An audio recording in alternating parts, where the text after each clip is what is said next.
V D Satheesan വെട്ടും കുത്തും ഏറ്റ് രാഷ്ട്രീയത്തിൽ തിളങ്ങി വന്ന ഒരു നേതാവാണ്. ഇതിന് കാരണമുണ്ട് പറയാനായിട്ട്. വി ഡി സതീശനെ വെട്ടിനിരത്തിയത് ആരൊക്കെയെന്നല്ലേ? വി ഡി സതീശനെ രണ്ട് അവസരങ്ങളിൽ രണ്ടുപേരും വെട്ടിയിട്ടുണ്ട്. ഒന്ന് കെ സി വേണുഗോപാലും മറ്റൊന്ന് രമേശ് ചെന്നിത്തലയുമാണ്. ഇപ്പോഴൊന്നുമല്ല. K C Venugopal V D സതീശനെ ആദ്യം വെട്ടിയത് പണ്ടാണ്.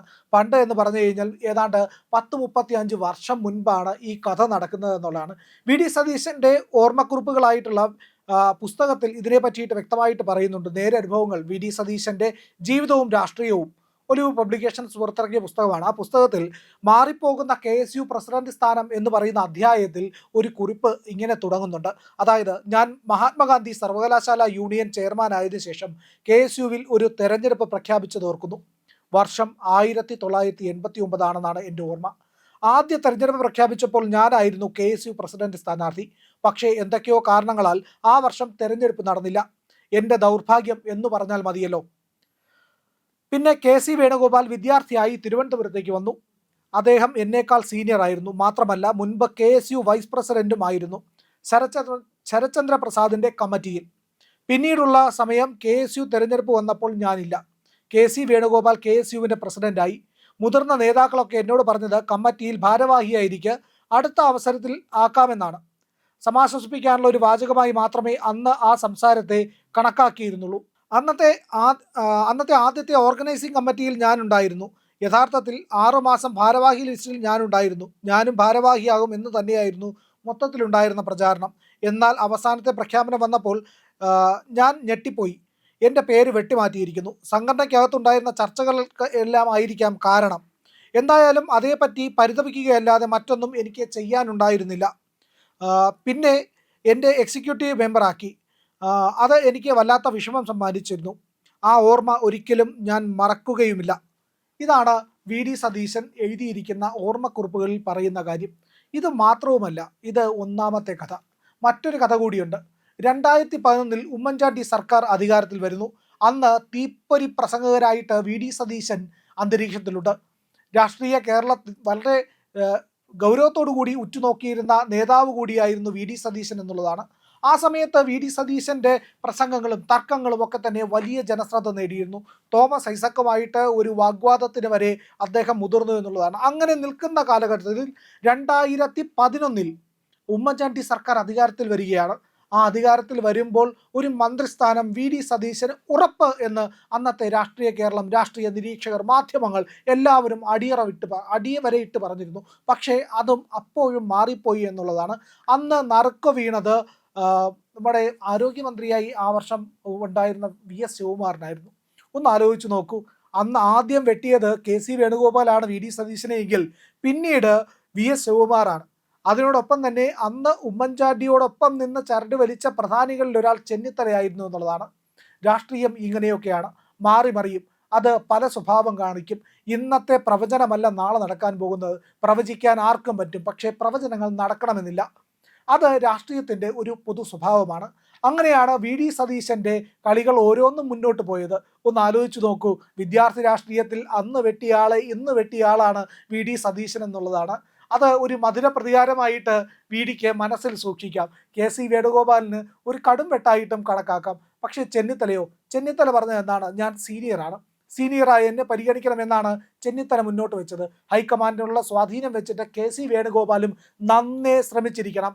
ഏതായാലും രണ്ടുപേർക്കും നറുക്കു വീണില്ല. നറുക്കു വീണത് ജനസ്വാധീനമുള്ള പടം നയിച്ചവനായ വി ഡി സതീശനാണ് എന്നുള്ളതാണ്. ഇനി മറ്റൊരു കാര്യം കൂടി നോക്കാം. അന്ന് ഈ 2011 ഉമ്മൻചാണ്ടി സർക്കാരിൽ വി ഡി സതീശന് മന്ത്രിസ്ഥാനം ലഭിച്ചില്ല. മന്ത്രിസ്ഥാനം ലഭിക്കേണ്ടതായിരുന്നു എന്നുള്ളതാണ്. അന്ന് അതും ലഭിക്കാതെ പോയി. ഏറെ വൈകാതെ വി ഡി സതീശൻ സ്പീക്കറാവുമെന്ന് ഒരു സംസാരം കേട്ടു. അന്ന് വാർത്തകളിലൊക്കെ അത് അത്യാവശ്യം ഒരു ചെറിയ ചർച്ചയ്ക്ക് വഴിവെക്കുകയും ചെയ്തു. എന്നാൽ സ്പീക്കർ സ്ഥാനം എന്ന് പറയുന്നത് ഒതുക്കാനുള്ള ഒരു വഴിയായിട്ട് നിരീക്ഷിക്കുകയായിരുന്നിരിക്കണം വി ഡി സതീശൻ എന്ന് ചെയ്തത്. ഒന്ന് ആലോചിച്ച് നോക്കൂ. സ്പീക്കർ ആയിരുന്നവർ പിന്നീട് വിജയിച്ചതൊക്കെ അപൂർവമല്ലേ? ഇത്തവണ ഷംസീർ പോലും മത്സരിച്ചിട്ടില്ല എന്ന് ഓർക്കണം. പക്ഷേ സ്പീക്കറായിരുന്നവർ പലർക്കും എന്തുകൊണ്ടാണ് മണ്ഡലങ്ങളിൽ തിളങ്ങാൻ പറ്റാതെ പോകുന്നത്? കാരണം സ്പീക്കറായിരിക്കും നിഷ്പക്ഷനായിരിക്കേണ്ടി വരും. അതുപോലെ തന്നെ മറ്റൊരുപാട് ജോലികളുണ്ടാവും. ആ സമയത്ത് മണ്ഡലത്തിൽ ശ്രദ്ധ കേന്ദ്രീകരിക്കുക എന്ന് പറഞ്ഞു കഴിഞ്ഞാൽ അത് അല്പം പ്രയാസമുള്ള കാര്യമാണ്. അതിനെയൊക്കെ അതിജീവിച്ച് വന്ന ആൾക്കാരും കേരളത്തിൽ രാഷ്ട്രീയത്തിൽ നന്നായി തിളങ്ങിയിട്ടുണ്ട്. എന്തായാലും അന്ന് വി.ഡി. സതീശൻ ആ സ്പീക്കർ സ്ഥാനം സ്വീകരിച്ചില്ല എന്നുള്ളതാണ് ഏറ്റവും പ്രധാനപ്പെട്ട കാര്യം. അങ്ങനെ പലതരത്തിലുള്ള അനുഭവങ്ങൾ, രാഷ്ട്രീയ കയ്പ് അനുഭവിച്ചു വന്ന ആളാണ് വി.ഡി. സതീശൻ. എന്നിട്ടോ വി.ഡി. സതീശൻ അവിടെയൊന്നും തളർന്നില്ല എന്നുള്ളതാണ്. രമേശ് ചെന്നിത്തലയും മുല്ലയ്ക്കൽ രത്നാകരനും ഒക്കെ തന്നെ പരാജയപ്പെട്ട, ഇല്ലെങ്കിൽ അവർക്ക് നേടാൻ കഴിയാതെ പോയ ഒരു വിജയം വി.ഡി. സതീശൻ നേടിയെടുത്തു. ആ നേടിയെടുത്ത വിജയത്തിന് 102ന്റെ മധുരവുമുണ്ട് എന്നുള്ളതാണ്. 100ലേറെ സീറ്റുകൾ കിട്ടുമെന്ന് വി.ഡി. സതീശൻ പ്രവചിച്ചിരുന്നു. അതുപോലെ തന്നെ വി.ഡി. സതീശൻ പറഞ്ഞിരുന്നു 1 ഡസനിലേറെ മന്ത്രിമാർ പരാജയപ്പെടും. ഇതൊക്കെ തന്നെ ശരിയായില്ലേ? അപ്പോൾ വി.ഡി. സതീശൻ്റെ കണക്കുകൂട്ടലുകൾ തെറ്റിയില്ല. അന്ന് വെട്ടിയവരെ തിരിച്ചു വെട്ടിയും കൃത്യമായി പ്രതികാരം ചെയ്തും നീക്കങ്ങളിൽ മുന്നോട്ട് പോകുമ്പോഴും വി.ഡി. സതീശൻ പറയുന്നുണ്ട് ഇത് ടീം UDFന്റെ വിജയമാണെന്നാണ്. ടീം UDFന്റെ വിജയമോ അതോ വി.ഡി. സതീശൻ്റെ ഭാഗ്യമോ അതോ വന്നു കയറിയ ഈ പറയുന്ന തിക്താനുഭവങ്ങളിൽ നിന്നുണ്ടായ വാശിയോടുള്ളിൽ കൂടിയുള്ള വിജയമോ എന്തോ ആവട്ടെ, എന്തായാലും 1-ാം നമ്പർ കാറിൽ ഇന്ന് കേരളത്തിൻ്റെ മുഖ്യമന്ത്രിയായി മാറുന്നത് വി.ഡി. സതീശനാണ്. പലരും വി.ഡി. സതീശനെ വെല്ലുവിളിച്ചിട്ടുണ്ട്, വി.ഡി. സതീശൻ്റെ കഴിവിനെ പരിഹസിച്ചിട്ടുണ്ട്. ചിലപ്പോൾ അതിലൊക്കെ ഏതെങ്കിലും തരത്തിലുള്ള രാഷ്ട്രീയമായിട്ടുള്ള കാരണങ്ങളും ഉണ്ടായിരുന്നിരിക്കാം. ഏതായാലും വി.ഡി. സതീശൻ ഇപ്പോൾ വിജയിച്ചിരിക്കുന്നു. അന്തിമ വിജയം വി.ഡി. സതീശന് തന്നെയാണ്. പിണങ്ങിപ്പോയ ചെന്നിത്തലയ്ക്ക് മടങ്ങി വരാനില്ലാതെ മറ്റെന്താണ് മാർഗമെന്നും രാഷ്ട്രീയ കേരളം ചോദിക്കുന്നുണ്ട്. രാഷ്ട്രീയ നിരീക്ഷകർ കെ.സി. വേണുഗോപാലിന് ഒന്നും നഷ്ടപ്പെട്ടിട്ടില്ലല്ലോ, ഒരു ബോണസ് പോലും കുറഞ്ഞിട്ടില്ലല്ലോ എന്നും പറയുന്നുണ്ട്. വി.ഡി. സതീശനാണ് ബോണസ് കിട്ടിയത്. ആ ബോണസാണ് കേരളത്തിൻ്റെ 1-ാം നമ്പർ വി.ഡി. സതീശൻ ആയി നിൽക്കുന്നത്. മറ്റൊന്ന് വി.ഡി. സതീശൻ്റെ വിസ്മയമാണ്. വി.ഡി. സതീശൻ പറഞ്ഞത് ഈ തിരഞ്ഞെടുപ്പിനോട് അടുക്കുമ്പോൾ പല വിസ്മയങ്ങളും സംഭവിക്കുമെന്നാണ്. അതിൽ പല വിസ്മയങ്ങളും സംഭവിച്ചു. ചില വിസ്മയങ്ങൾ വിസ്മയമായി തന്നെ നിന്നു, ചിലതൊക്കെ അന്തരീക്ഷത്തിൽ നിന്ന് വീണുടഞ്ഞു പോയി. അങ്ങനെ ചില വിസ്മയങ്ങൾ സംഭവിച്ചതിൽ ചിലത് UDFന് സ്വന്തമായി കിട്ടിയ ചില സ്വതന്ത്രന്മാരെയൊക്കെയാണ്. അത് വി കുഞ്ഞികൃഷ്ണനായാലും ശരി തന്നെ, ടി.കെ. ഗോവിന്ദനായാലും ശരി തന്നെ, അതുപോലെ തന്നെ നമ്മുടെ ജി സുധാകരനായാലും ശരി തന്നെ. ഇങ്ങനെ ചില വിസ്മയങ്ങൾ CPMൽ നിന്ന് UDFിലേക്ക് വന്നു.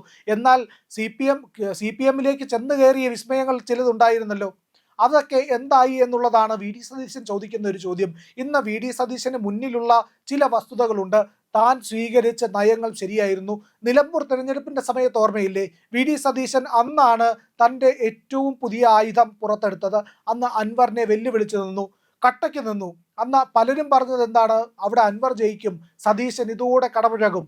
അന്ന് അൻവർ ജയിച്ചില്ല, അൻവർ അപ്രസക്തനായി പോയി എന്നുള്ളതാണ്. അൻവറിന് ഒരു സ്ഥാനവും ഉണ്ടായില്ല രാഷ്ട്രീയ കേരളത്തിൽ. പിന്നെ അങ്ങോട്ട് ഈ തെരഞ്ഞെടുപ്പിലും നമ്മൾ അത് അവസാനം വരെയും കണ്ടു. അൻവർ അന്ന് കേരളത്തിൽ പലരെയും വെല്ലുവിളിച്ചിരുന്നു, പക്ഷേ അതൊന്നും വിലപ്പോയില്ല എന്നുള്ളതാണ്. നിലമ്പൂർ തെരഞ്ഞെടുപ്പിൽ വി.ഡി. സതീശൻ്റെ ഭാഗം തന്നെയാണ് ശരി, വി.ഡി. സതീശനെടുത്ത നിലപാട് തന്നെയാണ് ശരിയും ശക്തവും എന്ന് കേരളം തിരിച്ചറിയുകയുണ്ടായി. അത് കഴിഞ്ഞ് വി.ഡി. സതീശൻ മുന്നോട്ട് വെച്ച ഓരോ നിലപാടുകളും ഒന്നാലോചിച്ചു നോക്കൂ. രാഹുൽ മാങ്കൂട്ടത്തിൻ്റെ കാര്യത്തിൽ പോലും ആരാണ് ഒരു ആരോപണം വന്നപ്പോൾ കൃത്യമായി നടപടിയെടുത്തത്? പത്മകുമാറും ഈ പറയുന്ന അമ്പലക്കൊള്ളയിൽ ബന്ധപ്പെട്ടവരുമൊക്കെ ഇപ്പോഴും CPMൽ തുടരുമ്പോഴാണ് ഒരു ആരോപണം വന്നു കഴിഞ്ഞപ്പോൾ തന്നെ പാർട്ടിയിൽ നിന്ന് രാഹുൽ മാങ്കൂട്ടത്തിനെ പുറത്താക്കിക്കൊണ്ട് വി.ഡി. സതീശൻ നിലപാടെടുത്തത്. ആ നിലപാട് അത് ശരിയായിരുന്നു എന്ന് പിന്നീട് നമുക്ക് പറയേണ്ടി വന്നില്ലേ? അപ്പോൾ വി.ഡി. സതീശൻ ഓരോ ഘട്ടത്തിലും എടുത്ത വലിയ വിമർശനങ്ങൾ നേരിട്ട ആളാണ് വി.ഡി. സതീശൻ എന്നുള്ളതാണ്. ആ വിമർശനങ്ങളെയെല്ലാം തന്നെ അതിജീവിക്കാൻ കഴിഞ്ഞു. അതിനപ്പുറത്തേക്ക് വ്യക്തിപ്രഭാവം എന്ന് പറയുന്ന ഒരു കരുത്തുകൂടി ഇന്ന് വി.ഡി. സതീശനൊപ്പമുണ്ട്.